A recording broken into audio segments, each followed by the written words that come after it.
High বন্ধুরা, শুভ দুপুর।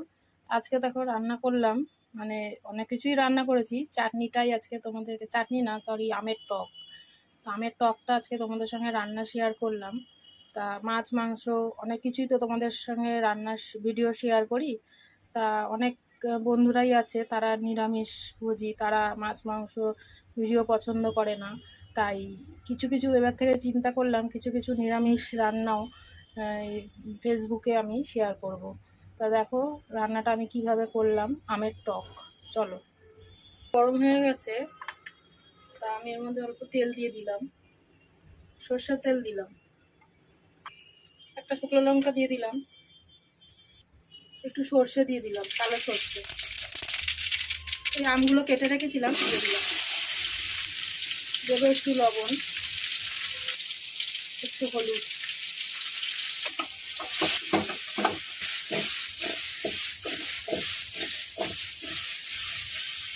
একটু দিয়ে দিলাম একটু করে জল।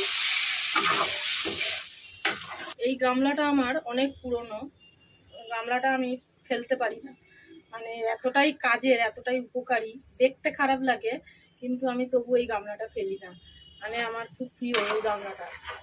মানে কাজের, মানে চাপ থাকলে, মানে তাড়াহুড়োতে কাজ করলে এই গামলাটায় যদি কোনো কাজ করি খুব তাড়াতাড়ি হয়। পাতলা তো গামলাটা, এই যে ধর চাটনি টাটনি করলাম খুব তাড়াতাড়ি হয়ে যায়। সেই জন্য গামলাটা আমি ফেলতে একটু মায়াই করে।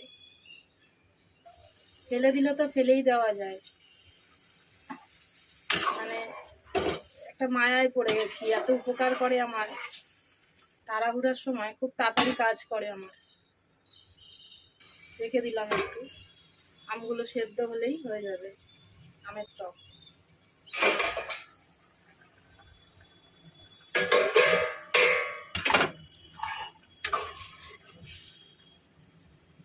দেখো কত তাড়াতাড়ি আমগুলো সেদ্ধ হয়ে গেল।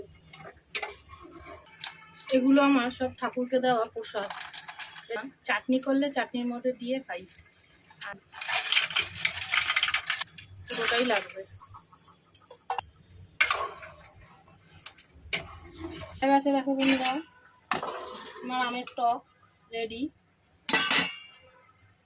গ্যাসটা বন্ধ করে দিলাম, নামিয়ে নিলাম।